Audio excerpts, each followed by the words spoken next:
Do you remember when Tulsi Gabbard dropped these facts about Kamala Harris as a prosecutor? I want to bring the conversation back to the broken criminal justice system that is disproportionately negatively impacting Black and brown people all across this country today. Now, Senator Harris says she's proud of her record as a prosecutor and that she'll be a prosecutor president, but I'm deeply concerned about this record. There are too many examples to cite, but she put over 1,500 people in jail for marijuana violations and then laughed about it when she was asked if she ever smoked marijuana. She blocked evidence. She blocked evidence that would have freed an innocent man from death row until the courts forced her to do so. She kept people in prison beyond their sentences to use them as cheap labor for the state of California. And she fought to keep cash bail system in place that impacts poor people in the worst kind of way. These are some headlines and the current situation of American politics from her. Shortly after President Trump announced that J.D. Vance would be his running mate in this election, Kamala Harris put out this scathing warning to the American people saying, make no mistake, J.D. Vance will be loyal only to Trump and not to our country.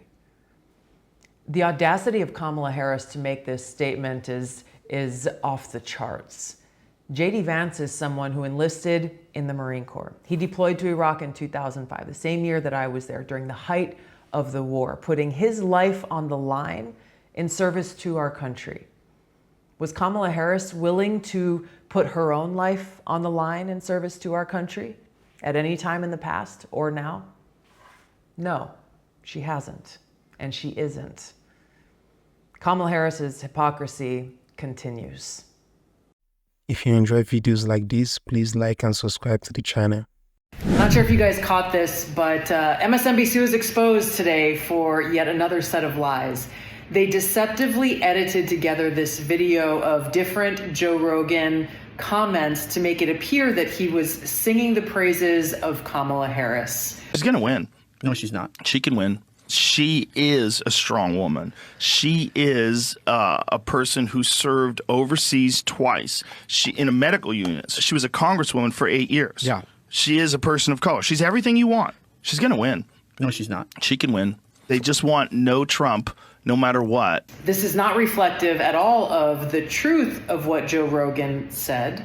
And I think MSNBC has since taken this post down. But what's really serious here is that not only does Joe Rogan deserve an apology, there's actually something far bigger at stake here. This is yet another example of how MSNBC is working hand in glove with the Democrat elite and the Kamala Harris campaign to try to spread lies, simply things that are not true. So what this means is MSNBC is a for-profit corporation. They are helping Kamala Harris's election campaign. And what they are doing through their platform would qualify as an in-kind contribution to her campaign. It's worth a lot of money.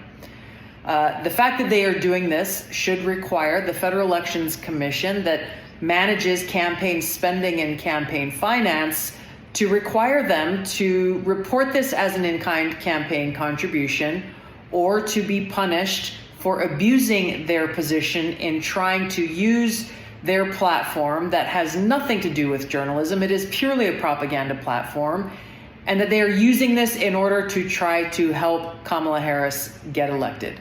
These people need to be held accountable for what they're doing, because otherwise they will continue to do this, continue to abuse their platform and their power to try to deceive the American people and help her get elected.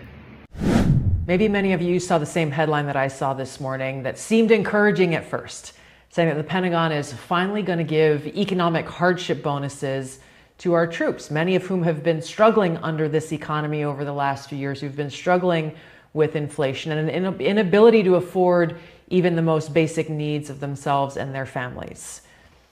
Then I read beyond the headline.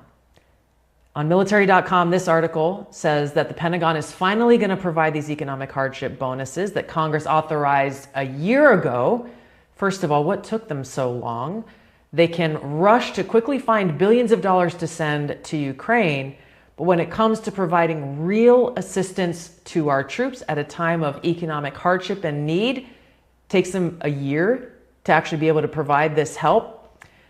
And then it got worse. when you actually look at what these economic hardship bonuses are, turns out it is $20 a month for soldiers ranked E1 to E3. $20 a month. That's about $120 a year.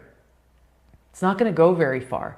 Maybe they can go out to eat for lunch one day at a place that is kind of moderately priced, maybe just an edge above fast food. It gets worse. At the very end of the article, it talks about how the White House is opposing, with strong objections, any targeted boost to junior enlisted pay before an administration study on military compensation can be completed. More bureaucracy, more government studies that if they actually looked at how families are struggling, troops are struggling, if they actually listened and paid attention to what's going on with our military, the challenges that we are seeing with moldy barracks, with infrastructure that needs to be replaced, with the individual hardship that many of our troops are facing. I don't need a study to tell me that. Why would they object to this kind of assistance being put in place? This speaks to the larger issue of having leaders who aren't paying attention, who aren't listening, and who ultimately aren't taking action to help those who have volunteered to put their lives on the line in service to our country. Our troops deserve better.